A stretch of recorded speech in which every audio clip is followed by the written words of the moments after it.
participation, you know? I know. So for anyone on here, we had our guest of honor double book himself, needless to say. So if anyone that's on here that you guys have been watching and you would benefit from Beverly kind of talking to you and jumping into your system, we can definitely do that.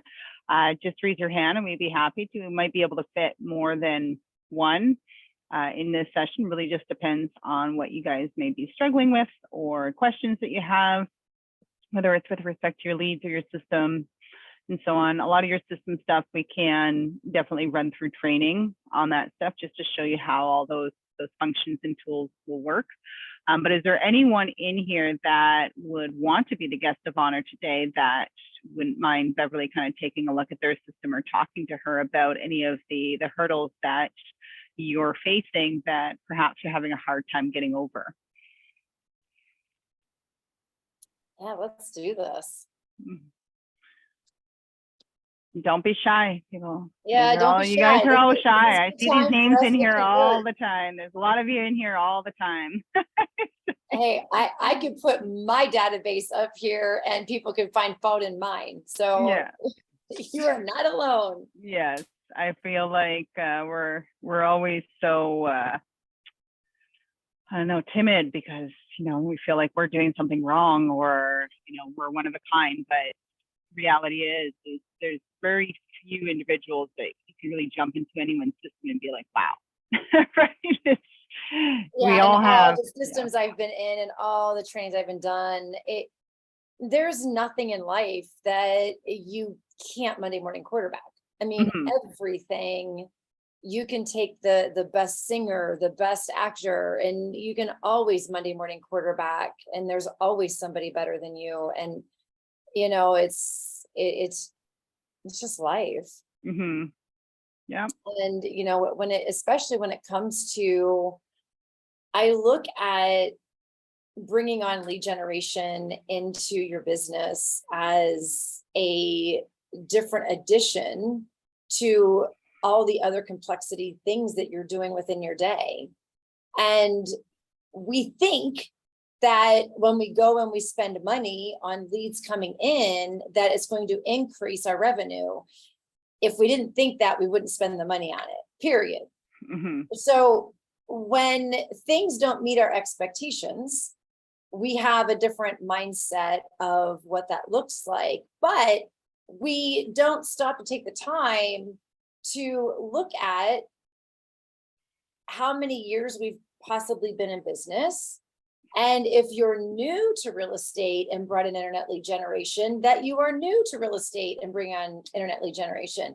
As with any new pursuit in our life, we have to create new habits, just like learning a new hobby, just like learning an instrument, just like learning a sport. We don't just jump in and make it work to the highest potential that leads could bring us. It is a work in progress all the time. And the unfortunate thing with leads is it's always changing. The market is always changing. People's situations and circumstances are always changing. So even though you may convert somebody today that wants to buy and close within the next 2 months, life may happen and we never end up closing them. Somebody may lose a life, somebody may lose a job, somebody may get relocated. We never know what's going to happen until that deed actually gets recorded and the paycheck posts, right? We have no control over a lot of circumstances. The only thing we have control over is what habits are we creating? And are we doing the right things on a day-to-day basis to start creating those habits? And the biggest setback that I've seen is the same question: when's the best time to call leads? That's the biggest question and the most asked question that I always get.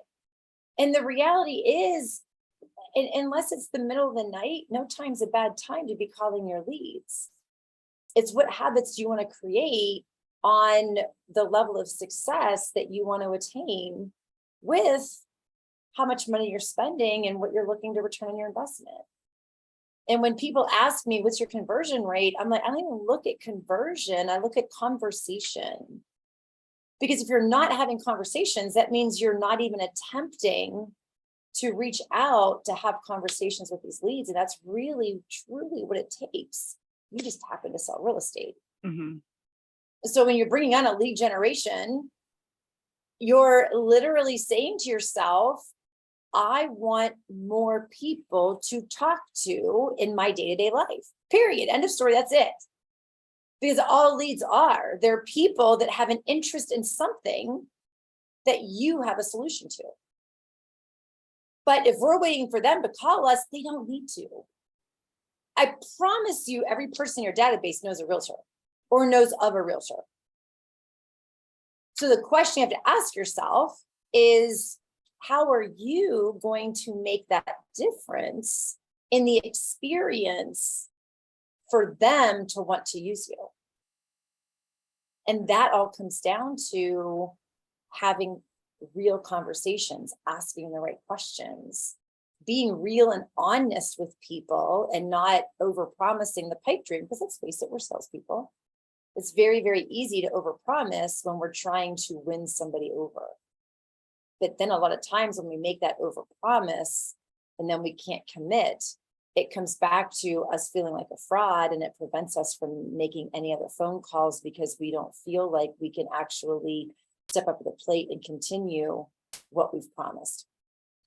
So we do have to be very careful and walk that fine line of the conversation that we're having, because it is very easy to promise, I'll get you set up, I'll make the phone, or I will follow up with you, and I'll do this and I'll do that. And then 3 weeks goes by, and you're like, oh my God, I forgot to send them the properties. And then you're 3 weeks into it, you haven't sent it, and you're like, okay, I'm just gonna let that one go and I'll learn from it. But we tend to not think of the reality, well, if we would have sent the properties and sent the email, they may not have got it. Mm-hmm. They may not have opened it, right? Because we always think worst case scenario that we failed the process. Mm-hmm. But in reality, if you flip that script and go, oh, hey, I'm just going to check in and say, I'm not sure if you got that email. You're not lying. You're not sure if they got the email because the email didn't get sent. Mm-hmm. So it's just a matter of making it work for you, and that they're none the wiser. The fact is, you remembered them and you reached back out. So when we look at our leads from a perspective of how many conversations can I have, that is where it gets real. Because when we're looking at our leads, our first thought is, I want money in my bank account. I've got to convert, right? Yeah, we all do, right? Well, because the industry has just shoved down our throats, if you're spending money on internet leads, what's your return on your investment? Well, if you're having conversations, what's the return on that investment? Because you cannot replace conversations. You cannot replace experiences that you have the ability to create. You want to be memorable. And if you think about people that you respect, you probably respect them because they've taken the time to actually listen to you. It has nothing to do with what they told you. It has everything to do with they were able to hold that space to listen to what was going on in your life and provide the solution. So if we're looking at our leads from a perspective of, I have to make them buy a home, I have to make them list their home, we're going about it all the wrong way, and you're never going to maximize the return on not only your financial investment, but your time. So we really have to look at this from a perspective of, where are these people at in the process? How am I going to have that ability to fit into their life when they're going to need me? And what's my solution that I can help them with?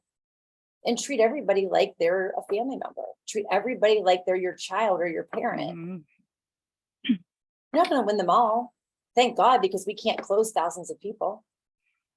We'd like to think we could, but in reality, if you look at your dashboard and go, oh my God, if every single person said, I want to buy now, what the hell would you do? You would not be able to create that level of service that you probably want to bring, and you'd be all over the place. So thank God they're not all closing at the same time, but we have to find out when they're going to be. All right, looks like we have a Q&A question. What are the best practices in terms of following up with potential clients when they say they are not ready, maybe in 3, 6, 12 months? How do I effectively follow up in AgentLocator? So this is actually a twofold question.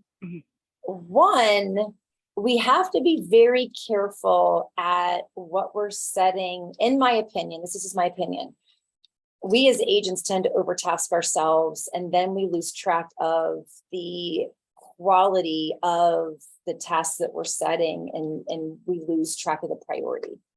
So I always like to put my follow-up back on that lead. And this again comes back to asking them questions and what's most important to them, not about you. It's all about them. So when we're having that conversation with them and they're like, yeah, I'm not ready, I'm just looking. Fantastic. What would have to happen in your life to make this a reality? And they'll tell you, well, when would the best time frame be for you for this to happen? When would you like to be in a home? And they tell you. So you're getting them to think a little bit broader than just when you think about making a move, right? So we're going a little bit deeper and asking them particulars of what has to happen in their life to make it happen. And when we know what has to happen, that helps us to understand them a little bit better, that we can't make it happen for them. So when we get an understanding of my kids need to graduate university, because we're right now just starting school season, right? So now we may be running into, well, my child just started this grade and they're going to be changing schools next year.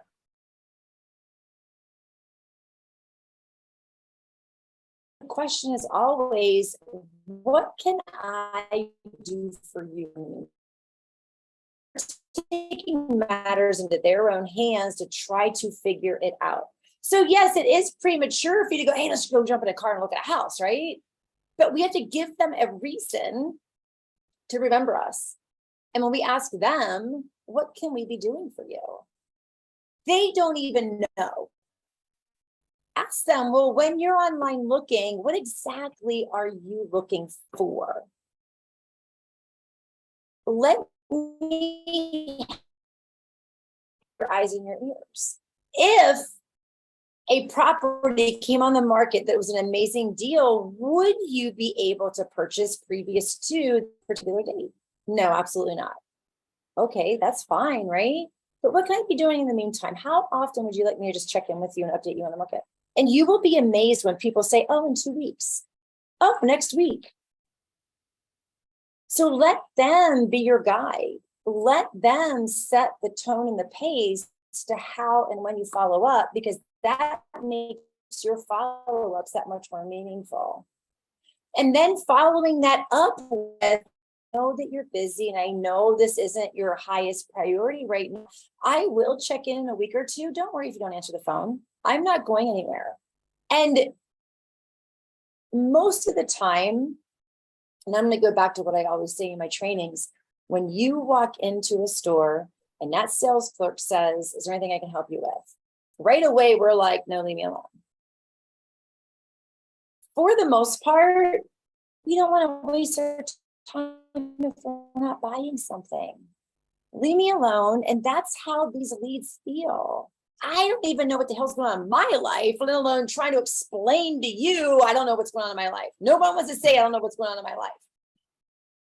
So if we're able to basically call and say, you know what, I know I'm not a priority.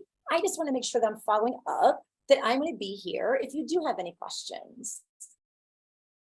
So when can I check back in with you? And if we really truly start treating our reminders, our follow-ups, our check-ins, whatever it is that you call them, with that kind of intention, you're going to be positioning yourself to win more than you lose. Because not only are you proving that you are following through with your word, which is very rare in today's customer service, unfortunately.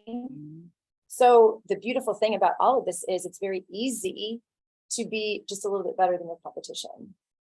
Because I promise you, after years of training this, very small percentage of agents actually follow up and follow through with what they say they're going to do. Mm-hmm. Which is why we don't have the return on the investment that we think we should have. And rightfully so, no blame. We get freaking busy. We have a buyer pop out of the blue that takes up all of our time for 2 weeks. And then you got to put out the fire because God and everything happens with the home inspection. And then the buyers want to walk and the sellers don't want to sell. And all this shit comes up. And you're like, oh my God, I didn't get back to my leads. I promise you this, though. We are the only ones getting in our own way.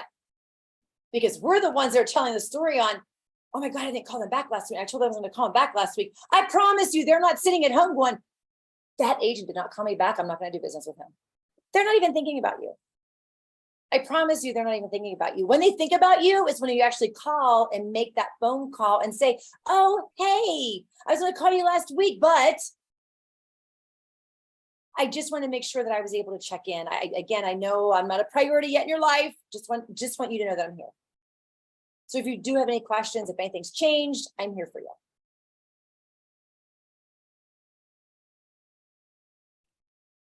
So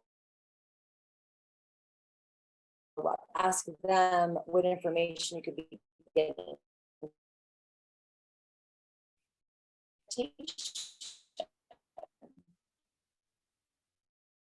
Homes.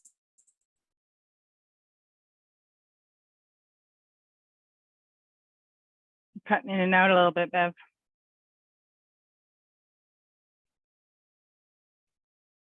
Am I lagging?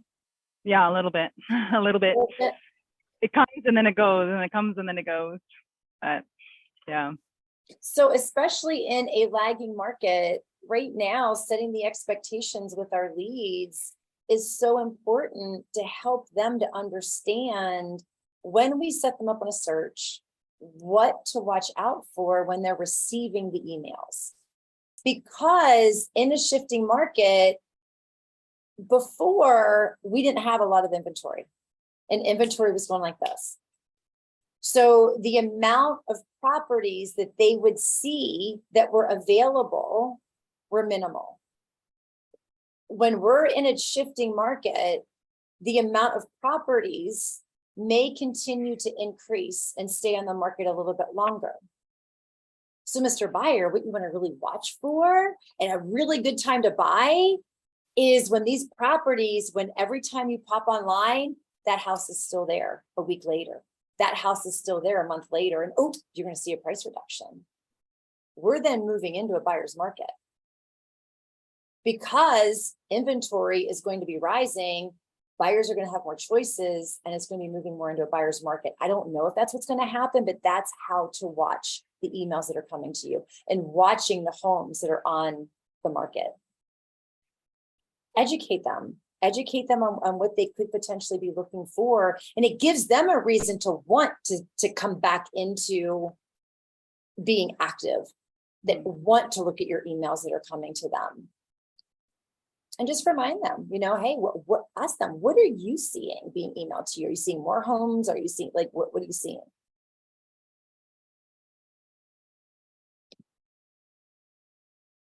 And then, so somebody that is, in your opinion, when they're moving, obviously setting tasks in your system, not overtasking. We don't need to task the people we're trying to get a hold of. And I think, as you put it, Bev, is, task the people that are worthy of your calendar. That's it. Yeah. Because you guys do have, most of you should, if not all of you should have your safe filters with check-ins, and you can task and check in and all these things to help you stay on top of those databases. How I kind of, guide others is like, if you're going to use the check-ins, great. And then you use the task as those priority ones to make sure that you're not going to forget about that check-in. So you almost have 2 reminders for one person so that they're for sure always in your calendar and you're following up with them on schedule as you're supposed to be. Yeah. And they asked if we could show how to set a follow-up in the AL screen. Do you have a screen that has a blur on it that you could share? I have, yeah, I have actually. I was making some videos, so I have my share screen, or my share screen, my training CRM in front of me right here. Hey, So I knew what you meant. It doesn't belong to anything. And this is where it's really important whenever you are setting that reminder that you are specific in the task that needs to be done so that when you see it on the calendar. So go ahead, Crystal, open that up. So I'll open up this lead. So you guys do have your tasks here. So I was actually creating a video this morning. So there was a task that was created. So when we are creating a task in here, you're going to put the title of the task. So what is this task about? But give yourself some information as to exactly what you're doing, not just put follow-up. You know, what are we following up on? Because if we just do follow up with everyone, then we have to go through their whole account, look through all the notes and what have you. Whereas if you just tell yourself what the task, what you're supposed to be doing, then it's all clear. So if you're not even at your desk, you can easily action that. With your task, you do, of course, have the ability to assign it to another user in your account if it's intended for somebody else to complete. You can select your priority, and then you select the due date and time for that specific task. Down below, you will see the task here. You can edit the task at any time, complete your task, you can push it. So let's say you went to go call this person and they didn't answer, so now you want to push it, you know, however many days, hours, or minutes that you may want to push the task, or you can, of course, delete it. Now your task will show, typically when you're creating a task in this system, you should be getting an email in the morning. It lets you know any of your upcoming or overdue tasks for that day. If you're not getting that, I'll show you where you can turn that on. But do make a habit. So if you're creating tasks in here, we're going to want to make a habit of, you know, checking our calendar, right? Jumping into our CRM system, checking the calendar, seeing what tasks perhaps are scheduled for further through the day, or, you know, what's going to happen tomorrow. So you're already prepared for those tasks. And again, if you click on any task in here, it's going to show you, and you can, of course, open the lead right up. Now, with that being said, some of you guys may be G Suite or Google, just regular Gmail users. You do have the ability to integrate this with your Google account. So when you integrate with Google account, so you can see here, I have the task title and then details to task. I added those things, but I actually have another window because, again, I was creating that video. With the Google integration, what ends up happening is that task will show up in your Google Calendar at the specified day and time that you created for that task. And when you click on it, it's going to give you the title, the details that you've put in there, as well as a link right to that lead. So if you're not at your desk, maybe you're out and about, or, you know, perhaps, you know, kind of slipped your mind that you had to do this. For one, your Google is typically going to send you that push notification, whether in this case it's 30 minutes before or 10 minutes before the event, kind of to prompt you and remind you. So that's always an added benefit in there, that you're getting those extra reminders for yourself. But you can also action this at any time just by clicking. I won't be able to because it's, actually, might if I click on this. Yeah, I won't be able to do it because it was set up in a different system, but it's just so that you can, you know, see. And then even in your calendar on here, when you do have that integration with Google, you're also able to select which calendars you wanted to be displaying. So if you do have a team that you've given access, or you have access to their calendars, you can actually see, no differently than you would in Google, all those individuals' calendars in here. So if you guys want to set up a Google integration for that, you simply just go to your user preferences and then your integrations. So you would add your account. You're basically logging into Google, setting up the permissions, essentially is what you're doing. And you can add multiple Google accounts. You're not limited to just one. One can only be the primary, though. You always have the primary, but you can also add the different tasks to different calendars if necessary. If you guys need to see if you're getting emailed your tasks in the morning, it's under your lead alerts tab. So you can receive daily reminders about tasks, and you can choose which ones you would want to get that email about. So maybe we want just not started, in progress, or we're just waiting on someone else. And then just make sure you save any of that so you get those notifications. And that's where it's going to get you that email in the morning, kind of reminding you of the tasks that you've created for yourself for that day or didn't complete yet that are overdue. But it's pretty straight. Suggestion, my strong suggestion in you being able to control your days and control your calendar. This is where the good habits come into play. When you schedule your weeks and you schedule your months, know what days you want to be sitting at the desk. Know what days you want to be doing your follow-ups, that you're not going to be out running around. Schedule accordingly. Don't let other people run your day, because they will. But then it's going to be their day, not your day. So I would look at your calendar and say, what days of the week do I want to do my check-ins? And then you have the consistency to be able to tell your leads that on Wednesdays, I do my follow-ups and my check-ins. What time on Wednesday is a better time for you? And just like I did with my sellers, right? Every Monday, I would set up Monday afternoons was my time to follow up with all my sellers to check in on the showings that happened the previous week. So if I had to do any price reductions, it was always my Monday afternoons. So really control your calendar, and you control your days. So by setting your reminders on the same day, you're sitting down and you're knocking everything out. And to Crystal's point, whenever you're crystal clear with the task at hand, you're going to be way more efficient at getting things done and getting all of your follow-ups completed, because everything's going to be right there. You're going to be sitting down, getting it done. It's not going to be hanging over your head. That one lead that was on Tuesday, it's Friday, that you didn't follow up with because you don't have enough to follow up with. So just create a time block in your day of your week that you're going to be setting those reminders, and set them accordingly. And you guys do have, so as again in the task, and you just reach out to support if you guys want to have additional training on it, if you maybe haven't had the training on it, or it's just at the time it wasn't, you didn't feel it necessary. But in your save filters, there is the check-in filters, right? So this is usually covered in your second to third session. Just really depends how far you guys have come along in the first two, but these are here kind of utilizing tags and filters.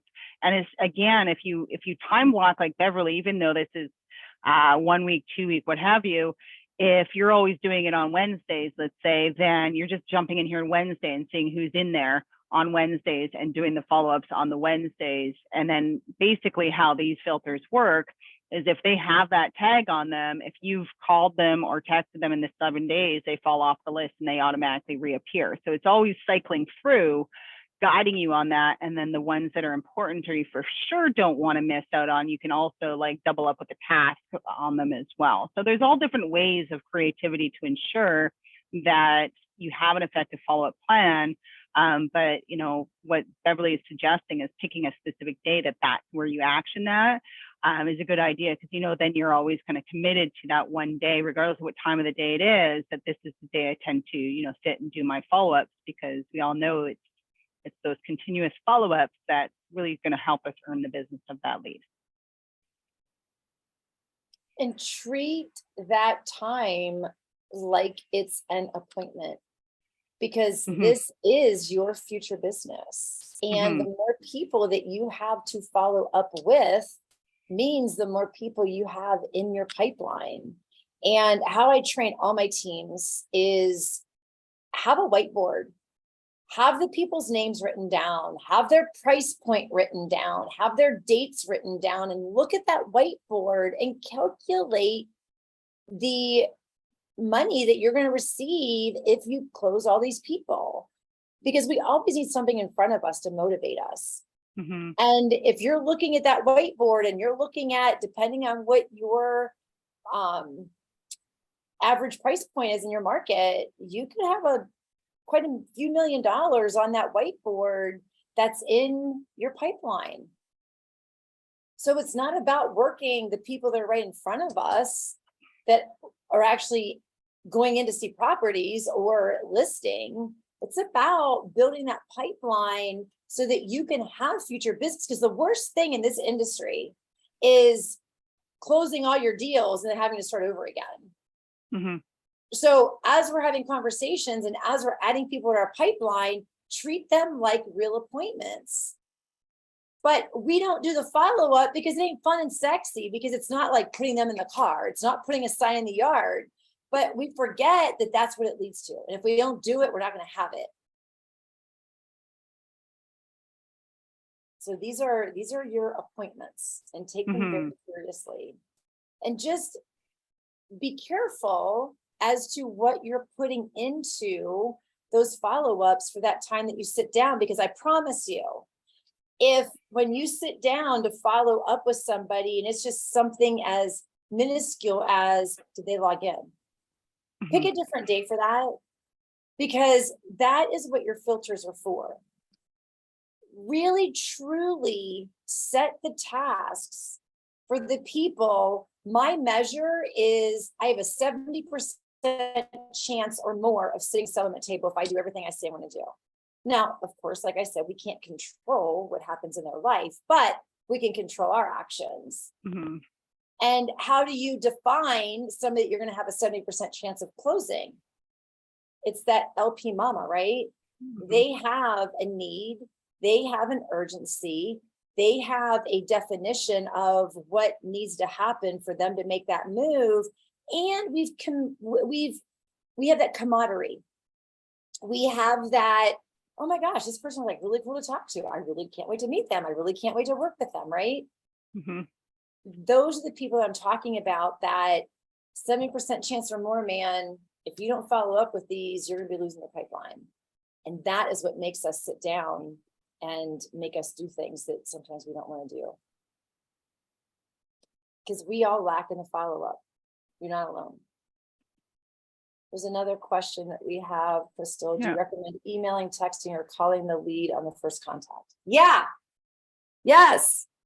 All the above. Your emailing and your texting can be automated. You don't have to physically do it. Mm-hmm. The only thing you have to physically do is pick up the phone and make that call. So yes, you should have a new lead campaign turned on that is looking to get them engaged. You basically want them to respond so that they're raising their hand so that we can continue a conversation. So email, text, call, it's like those three forms of communication, right? Mm-hmm. It used to be by land, by air, by sea. Now it's by email, by text, by call. Mm-hmm. Because we're looking to see what is their form of communication that works best for them. So yeah, all the above.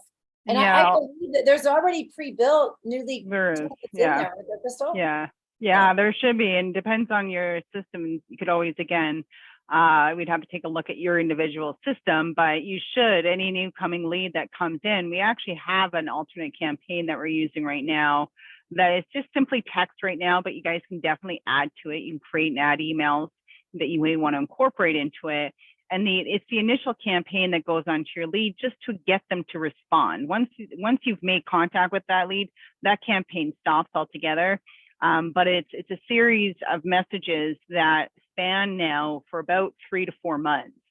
And that after basically the initial few text messages, they're spanned to be about 1 week, then 2 weeks, then 3 weeks, and 1 week. So it's a little bit more realistic as, hey, I'm just kind of following up, any adjustments, how are things going? It's really just trying to encourage that person to be responsive so you can, again, start up a conversation, learn a little bit more about their story, and how you may be able to assist them through this process. So, yep. And there is a great comment in the chat. Mm-hmm. I love, this is my favorite. I'm having a decent amount of conversations with leads, but no conversions yet. Leads are either taking longer time to decide due to shifting market, or are not ready to start with and are faking it and then go silent when you get them set up to receive listings. I have leads who came in hot and ready and turned into cold and non-responsive within a few weeks. So all I'm left with doing is changing the pipeline status and archiving them eventually, as they are not even opening the emails anymore. All right. This is where, when I was talking earlier about, we get in our own way because we're telling ourselves the story that we think, right?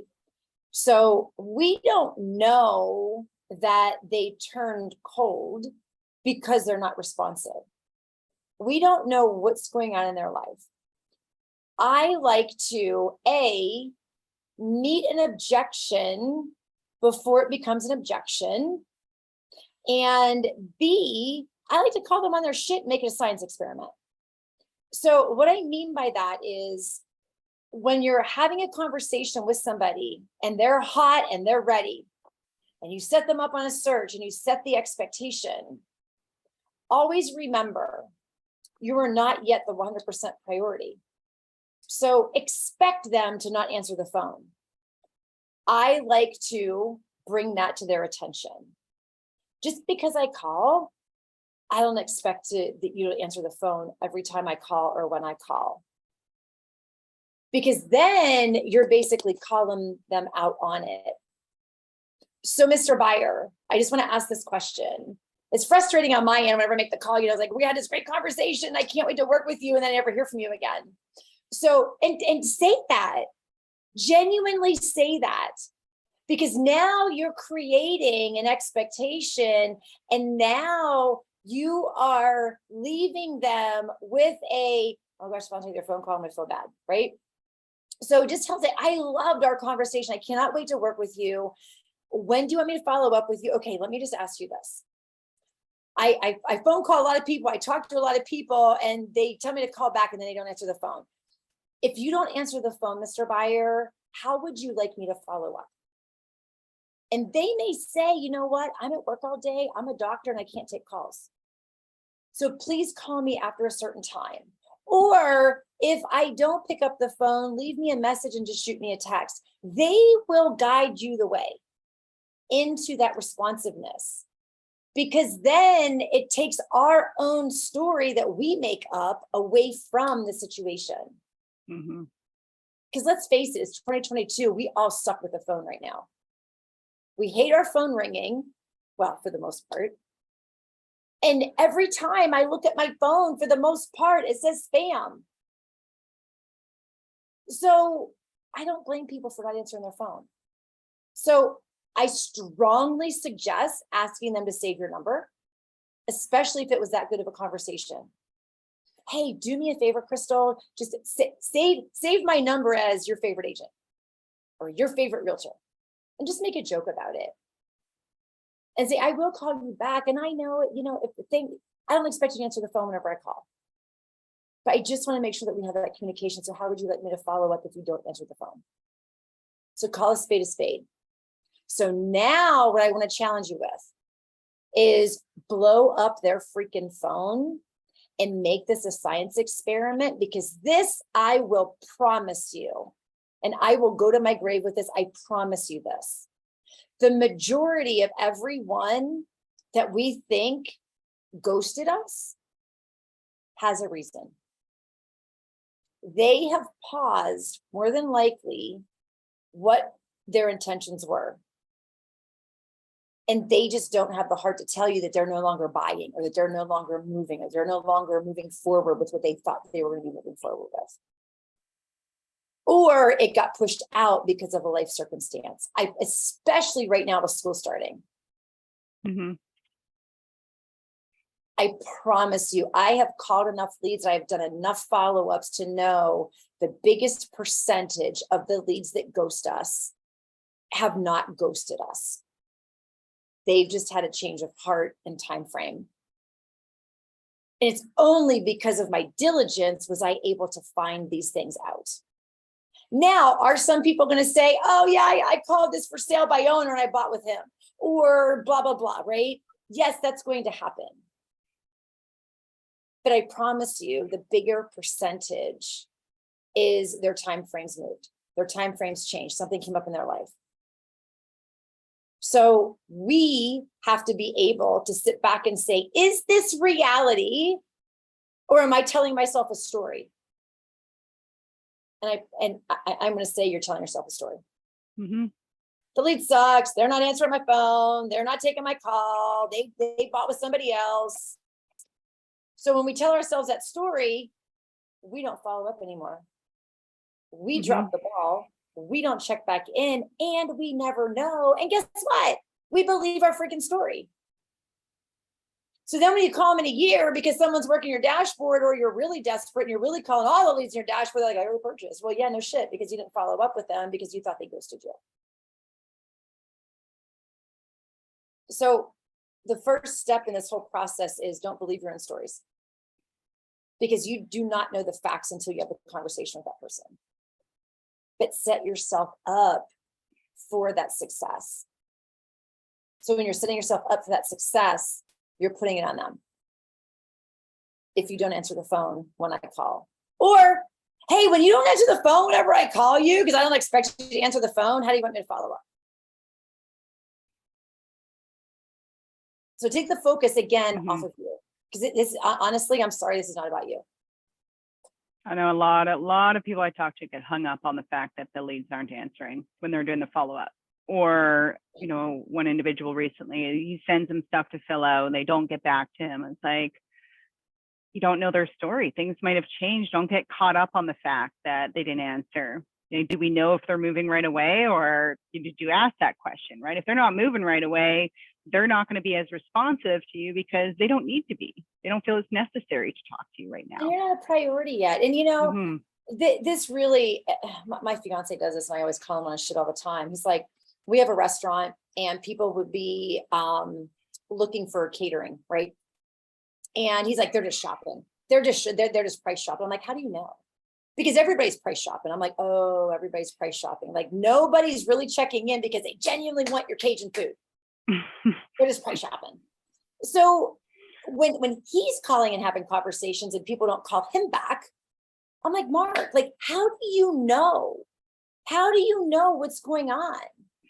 And why is it, no matter what the profession is, no matter what it is, no matter who we're calling back, when they don't answer the phone, they're the asshole?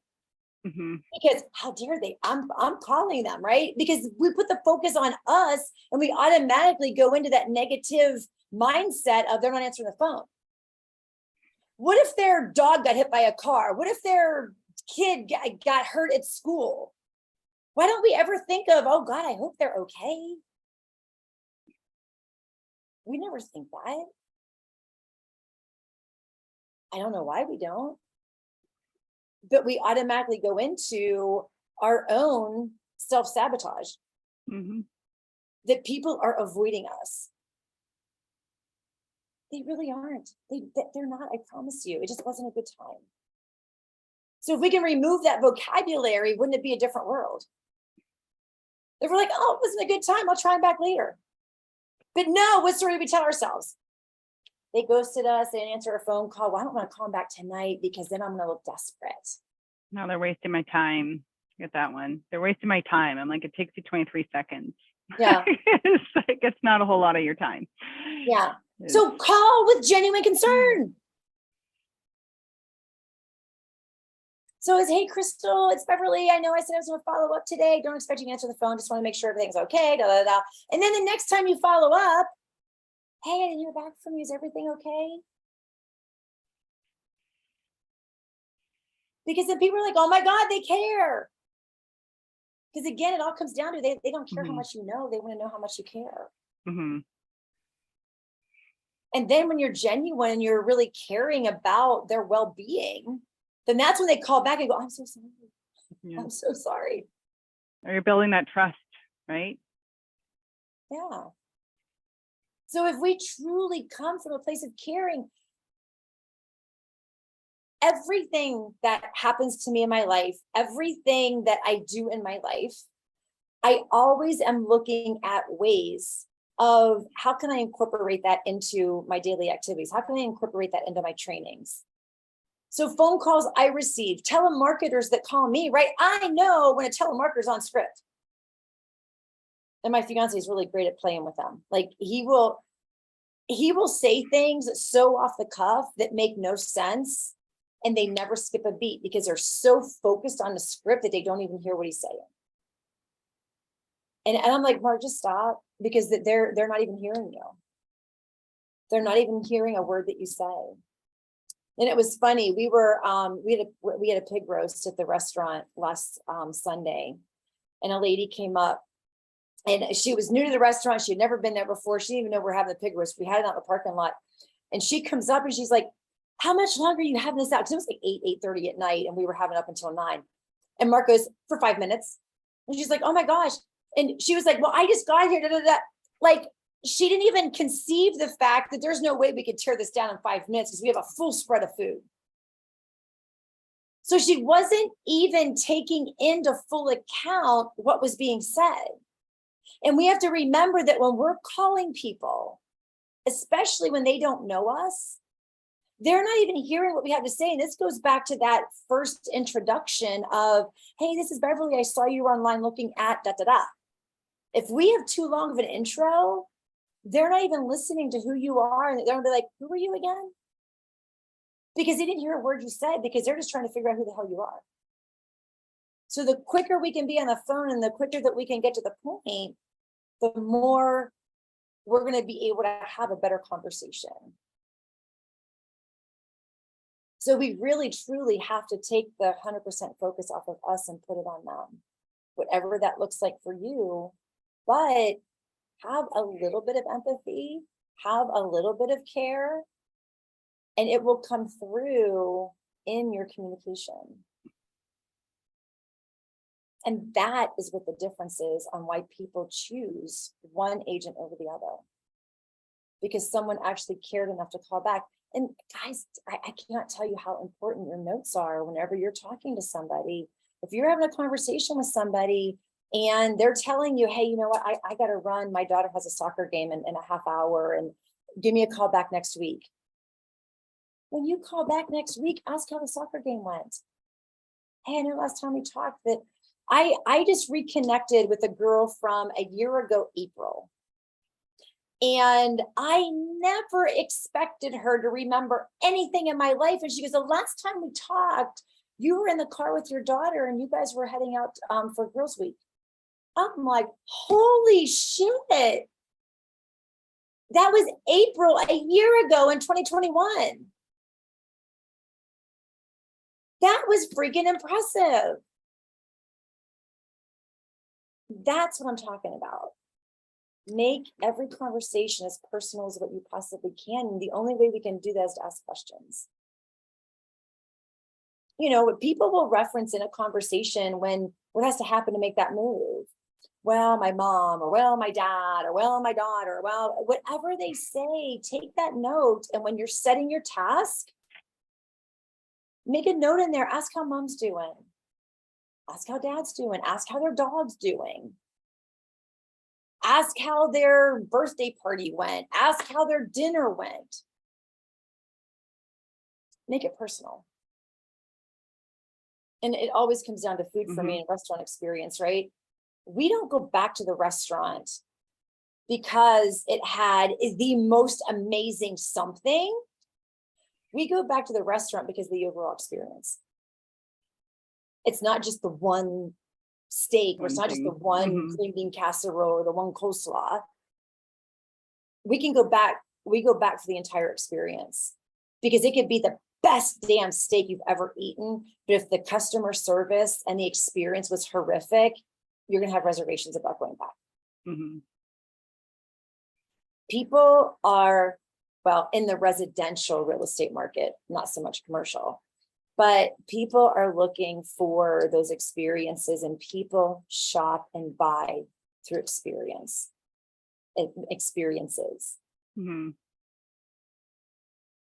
Which, when we're having those conversations, when people are like, "Well, I'm just looking, I really, when I find the right house, I'll let you know." How often do we hear that one, right? So tell me about the right house. You want them walking through the house telling you about everything in that home, because I promise you, they probably don't even know. My favorite question to ask, because most homes, when you're standing at the kitchen sink, you're looking out the window. Most homes. we spend a lot of time at the kitchen sink. So I always like to ask that question. So when you're standing at the kitchen sink, what do you see? What are you looking at? Maybe it's the living room or the dining room, and they're looking at their family having an amazing dinner. Maybe it's looking in the backyard at their children out playing on the swing set. Maybe it's looking out of the side yard and their dogs running around playing. Maybe it's looking at the river. Maybe it's looking at a meadow. We don't know what's going on in their head. But when you get them to talk about the experience, you've now created that memory that is so subconscious that every time they talk to you, they're like, I like this person. I don't know why. Because you've helped them identify with something that they've made a connection with. And that's just grounding people and rooting them. And they're like, oh, Beverly's calling. She makes me feel good. So the more we can help people feel good by talking about their dreams, by talking about what they want to truly experience, they just know. And we all have that person. We all have that person that shows up like, oh my God, Patty's calling me. Patty makes me feel good. I want to talk to Patty. So give them a reason to pick up the damn phone. But we can only do that if we're having the right conversations and we're asking the right questions. So what do you need to know? People always say, what questions do I ask? Well, what do you need to know to create that personal experience? So when they're talking about, I want a 3-bedroom home, 2 baths, basement, whatever. Oh, what's the basement look like? Is it finished? So if you were to finish it, what would you put into your basement? I would do it like this and I would do it like that. Get them dreaming, get them talking about it. That's the fun stuff. Mm-hmm. So calling leads can be fun and sexy if you're looking at it from a science experiment type perspective. Mm-hmm. And I even look at like, who likes to door knock? Nobody likes to door knock either. But if you're telling people when you're knocking on the door, hey, you know what? I'm just taking a survey. Everybody loves surveys. I'm just doing a survey. I'm just looking to see like how many people in this neighborhood are thinking about making a move and when. You're not asking them to sell. You're not asking if they want to sell. You're saying, I'm just doing a survey. And then they're going to tell you. So it takes the pressure off of the actual intention, but you're still getting information. Surveys work every damn time. That's like the easiest way to always break into a conversation. So I'm doing a survey with all my leads that are online. Do you plan to buy a house this year? Nope. Damn it. Okay. Everything's a survey. You can do a survey to win. You can do it on like SurveyMonkey. Just have like 2 questions. They fill it out. Give them a prize if they do complete it, right? Or there's a prize opportunity to win something. But when they fill it out, you get the name of every person that filled it out and their answer. And then you have the timelines of everyone in your system that answered.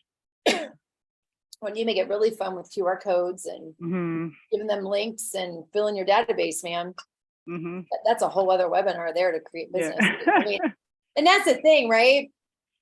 You're paying money for Google leads, but what else are you doing to really build your database? Because at the end of the day, you're in a service industry and your job is to get as many names, emails, and phone numbers of people that you possibly can that have an interest in buying or selling in the future. And you just happen to sell real estate. So you're really in the database gathering industry. You just happen to have somebody or you just happen to have a talent that you can truly monetize. And it pays off with dividends. Is there anything else that popped in? We do have a quiet crew. I know. Like my goodness. They like to take it all in. Yeah, taking it all in. What do you do when the lead is not responding to any means of contact, but in the background are still revisiting their search parameters and continue using your website to search on their own or continue to open those damn people? Don't worry about it. That's what the call filters are for. And if you're looking at that one lead or those few leads, you're spending way too much time thinking about the lead. Just keep dialing. Mm-hmm. Just don't even think about it. And I'll tell you this. I used to look at, when I first started calling leads, I used to look at every freaking lead and tell myself why I shouldn't call it. Like, oh, their price point's too low, or oh, they're doing this, or oh, they have whatever, right?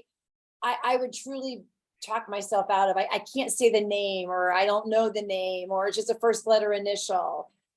I'm not going to call it, move on next. But the reality is, it's 23 seconds next, 23 seconds next.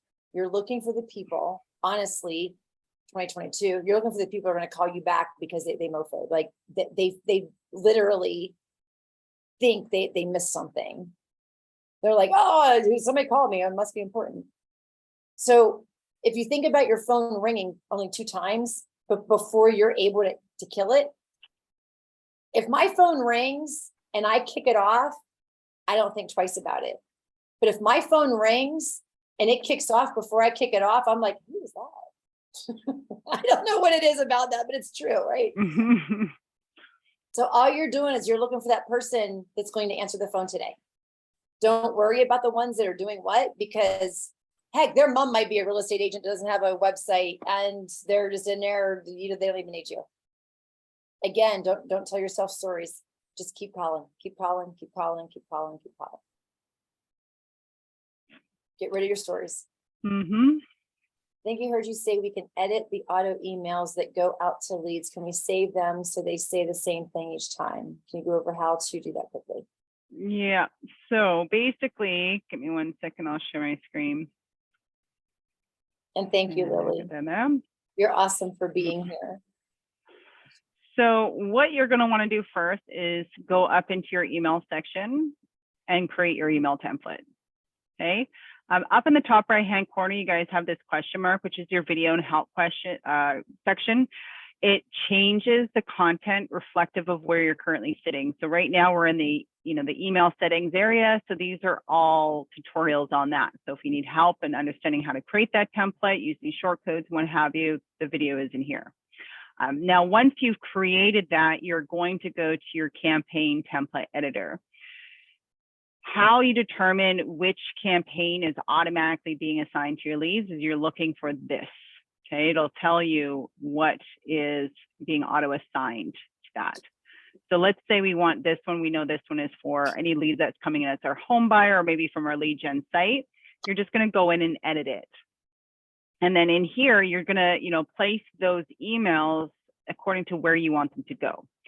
So let's say I wanted to plug in an email after this second text message that goes out to the lead. I wanted to plug an email in between that and then the other one. So then you just hit the plus sign and you hit the email. You would select that template that you created. Let's pretend it's this one. That's right there.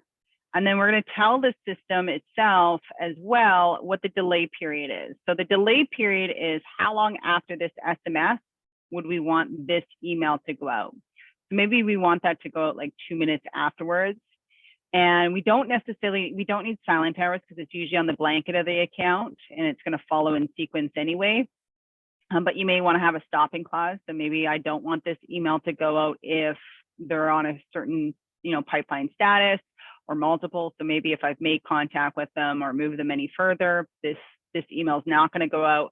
Or maybe I have applied a specific tag to them, this email won't go out. So when you do a stopping clause, it just skips over that action and carries on with the rest of the campaign. But once you've added this email, nonetheless, a lot of you just need to add those delay periods in, you're just saving it. And then you'll have that, so it's automatically included and incorporated into the initial campaign. So you don't have to send it off each time. It's just natural that every lead that comes in, is assigned to this campaign, they're going to receive this email. And someone is asking, John's asking if you can add the campaign that teach the lead how to use the app. Is there a campaign that? There is not one that really teaches them. You should have that, John. There's in the campaign section, and again, support, just reach out to support if it's not in there. You may see one that's short, that's just 2 actions, basically. So an email and a text, email, text kind of thing. but you should have the home the home locator campaign. Just the regular, just another short. So this one, right? So this is 8 SMSs and 2 emails in this campaign. So you should have them in there. This one, for example, is 12 and 4. So I think this is the actual real one. This is a test campaign or CRM, so everything's kind of funky. But yeah, so if you should have this, and this is the one where it's encouraging them to use the app when they are on the initial one. So some of you guys may see that you're auto assigning from this one or the one without sold. What we're doing is we're taking that. So when we're looking at this campaign, we're actually putting them on the short version of the campaign for the home locator. So every lead that's coming in is going to get that text and email. Like one day, it goes one day, and then 3 days later, they get another text and email, again, just to encourage them to use the app. If they've already downloaded the app, this campaign does not trigger, it skips over because that's a stopping clause. So it is in there. I just thought it's short because they're already getting all these messages, and that campaign specifically for the home locator is a little long, and it just depends on the person. They might get annoyed with it, right? But everyone's different. But we can definitely, if you don't have this in your CRM system, our support team can assist with getting it set up for you like that. That's it. I think so. And if anybody on here wants to be on, so we have another webinar in 2 weeks. Do we have anybody that's going to be on that one yet, Crystal? He's supposed to be on it, just like the guy was supposed to be on it today. But highly suggest being a backup. Highly suggest being a backup. Yeah. So if you want me to jump in your system, if you want to, we don't call you out. This is all, we're all learning from everybody. So absolutely. If you want us to jump in your system and have some conversations in your system, please reach out to Crystal and let us know. Yeah, we have, there's often people, well, you guys are in an industry where sometimes, you know, your clients come first, and we get that, and you have to run out and you can't make it. And then we're like, who's available, right? So often I have a list of individuals, and so I start going through that list to see, is anyone available today at 2?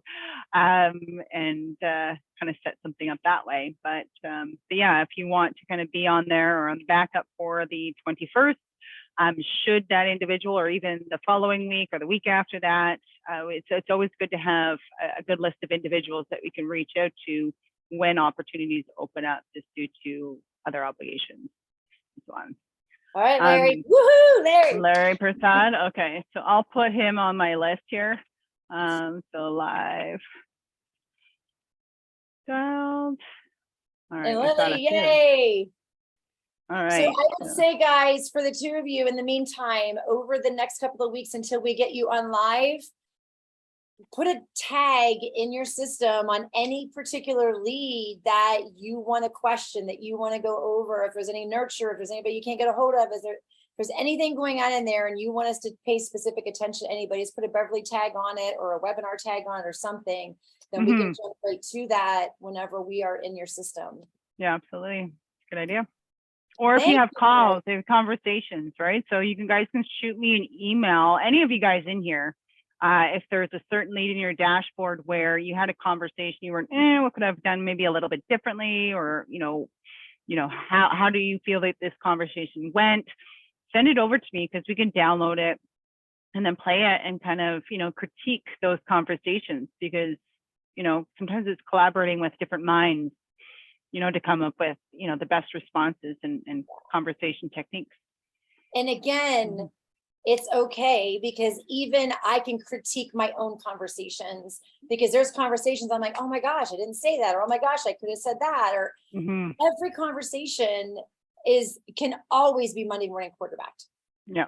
So don't not send something in because you don't feel like it was like the best conversation, because there's no perfect there's no perfect conversation. And if you don't want to be called out as you being the one that provided it, we don't have to say who exactly you are, other than you introducing yourself in the call probably. But aside from that, we won't try to highlight that who's on the call. Awesome. Well, I think it was a great call. We covered a lot of stuff. Yeah, absolutely. I think there's a lot of value for everyone on here. So it was good. It Wonderful. was Well, good have as always. a phenomenal rest of your day and week, You and as I'll see well. you in a couple. Sounds good. Thanks, everyone. Thanks, Beverly. Bye-bye. Talk to you later. Bye.